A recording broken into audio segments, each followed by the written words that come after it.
Imagine it is 7 in the morning and your baby has a fever. Daycare won't accept them. Your partner is traveling and at 9 a.m. you are supposed to present to senior leadership. What do you do? What do you do in this situation? Most companies have business continuity plans, disaster recovery plans, backup servers, backup systems, but many working mothers don't have a continuity plan for the most predictable disruption of all, a sick child. A sick child is not an emergency. It's an expected operational risk. The problem isn't that your child got sick. The problem is that you didn't have a plan. So until the end of this video, we are going to create a disaster plan. So what do you have to do when your child wakes up in the morning sick and you have to go to work and your husband also have to go to work? So what do you do in this kind of situation? There was a research across America, Europe and Australia that show that infants and toddlers in childcare environments commonly experience about 8 to 12 respiratory infections per year, with some children having even more during their first year of daycare exposure. What does that mean for us? That means that this isn't a rare event. This is a recurring event. If your child is in a daycare, you should assume sick days will happen. Not maybe, definitely. Research consistently shows mothers still perform a larger share of childcare coordination in many countries, including arranging backup care, communication with the daycare, scheduling medical appointments, staying home when a child is ill, even in households where both parents are working.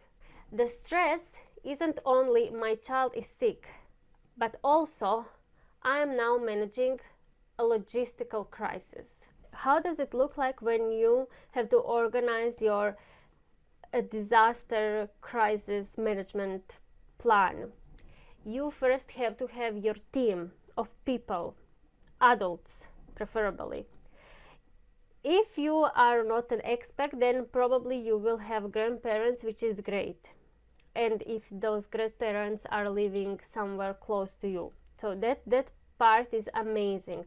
But if you and your partner are living in another country, like in our case, we don't have any relatives here, we don't have any grandparents, and if we want to have them, it will take days to organize their their visit here. So calling grandparents at 7 a.m. it's not an option for us, and it's not an option for many of you, I know. So what do you do?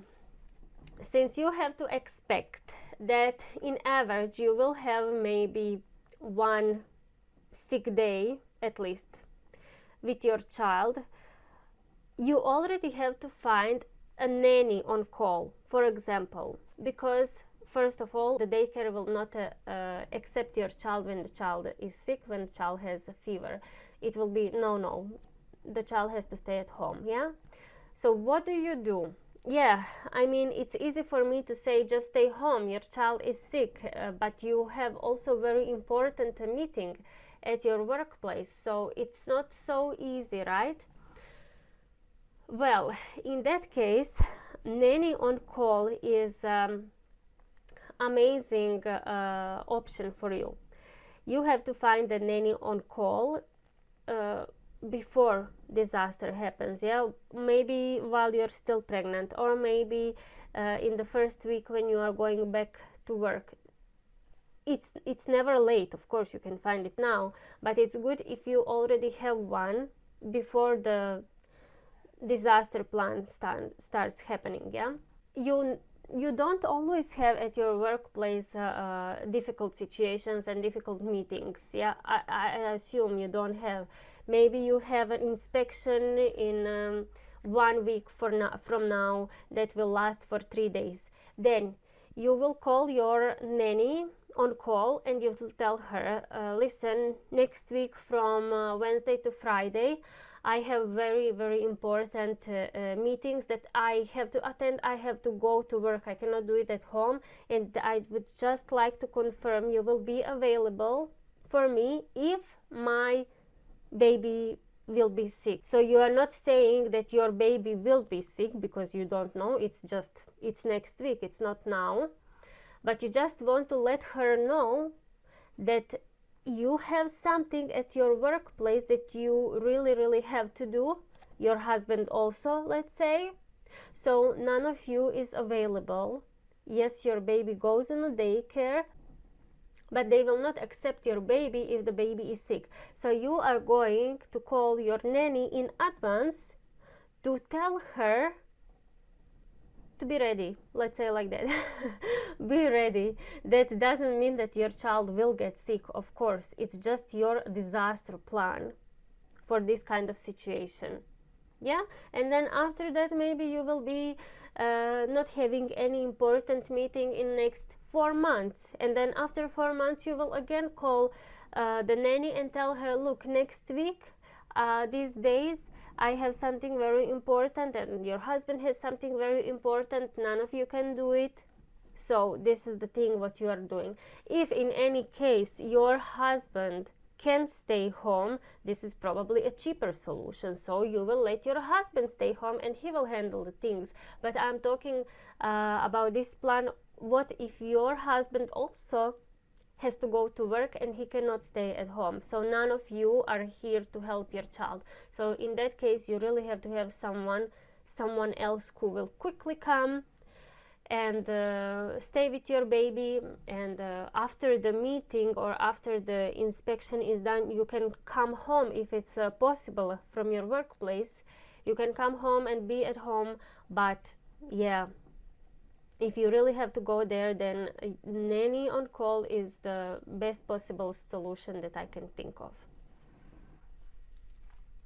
Try to avoid one mistake that many ambitious women think. What they think? They say, I will figure it out when it happens. No, please don't think like that. Executives don't manage risk that way.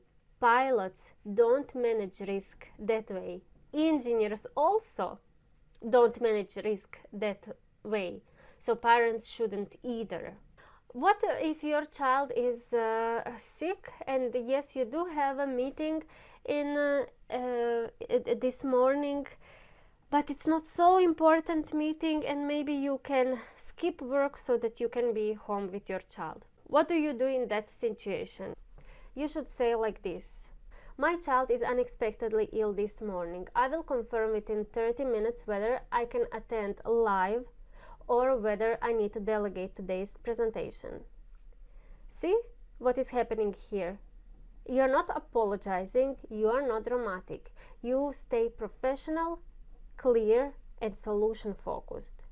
Many mothers also secretly believe, if my child gets sick and I miss work, I have failed professionally. But if I go to work and leave my sick child with someone else, I have failed as a mother. But the reality is, you are often choosing between two important responsibilities, not between right or wrong. When you have your sick baby management plan, this is not about to eliminate sick days. No, it's just you have to have a goal to eliminate panic, because panic can destroy your whole day and maybe even more days, the week. Your baby will get sick, not because you are doing something wrong, not because daycare is bad, not because you are a working mother and your husband is a working father. This is simply part of childhood. The question isn't whether it will happen. The question is whether you will have plan when it does happen. Because the most successful professionals don't avoid risk, they prepare for it.